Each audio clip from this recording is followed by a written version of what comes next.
pemirsa, perkenalkan nama saya Rio Tredi Oktaringga, mahasiswa Pasca Sarjana Universitas Negeri Surabaya. Pada kesempatan kali ini saya berada di SMK Negeri 4 Bondowoso. SMK Negeri 4 Bondowoso merupakan salah satu SMK di Jawa Timur yang memiliki jurusan telekomunikasi, keperawatan, dan agribisnis tanaman perkebunan, yang dapat dijadikan bahan pertimbangan bagi orang tua siswa yang ingin menyekolahkan anaknya di sekolah menengah kejuruan. Oke pemirsa, kembali pada topik kita hari ini, saya akan menjelaskan tentang pendidikan jasmani, evaluasi, dan supervisi. Selamat menyaksikan.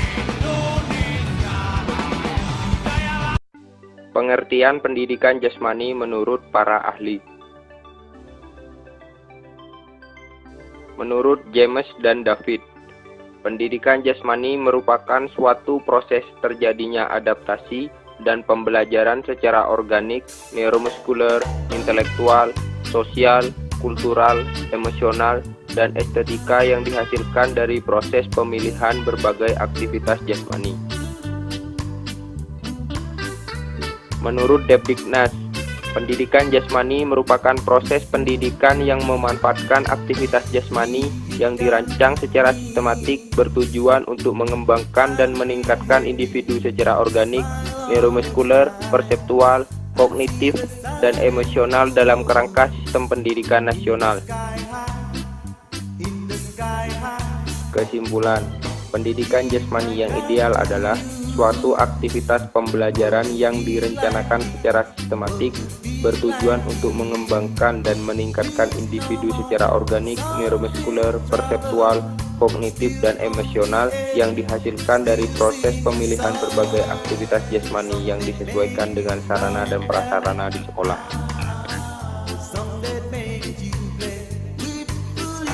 Pengertian evaluasi menurut para ahli. Menurut Frey dan Susan, evaluasi merupakan proses sistematis pengumpulan data, analisis, dan interpretasi informasi untuk menentukan sejauh mana siswa yang mencapai tujuan instruksional.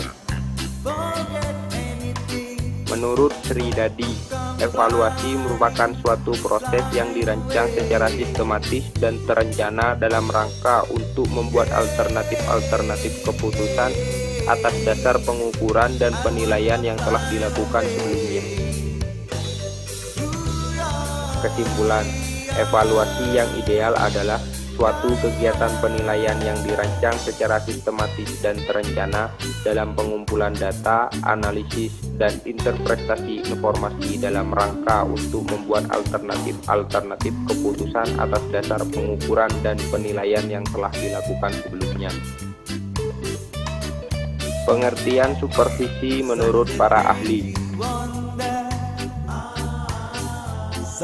Menurut Willem Manja, supervisi merupakan kegiatan seorang supervisor yang dilakukan untuk perbaikan proses belajar mengajar untuk peningkatan mutu pendidikan. Menurut Brudman, supervisi merupakan salah satu usaha menstimulir, mengkoordinir, dan membimbing secara kontinu perkembangan guru-guru di sekolah, baik secara individu maupun secara kolektif, agar lebih mengerti dan lebih efektif dalam mewujudkan seluruh fungsi pengajaran. Kesimpulan, supervisi yang ideal adalah pembinaan yang berupa bimbingan ke arah perbaikan proses belajar mengajar dengan tujuan perbaikan guru dan murid serta peningkatan mutu pendidikan agar lebih mengerti dan lebih efektif dalam mewujudkan seluruh fungsi pengajaran, sehingga seorang guru dapat menstimulir dan membimbing pertumbuhan tiap-tiap murid secara kontinu. Itulah tadi penjelasan tentang pendidikan jasmani, evaluasi, dan supervisi yang ideal. Semoga bermanfaat. Saya Rio Tredi Oktaringga, mohon undur diri. Bravo olahraga.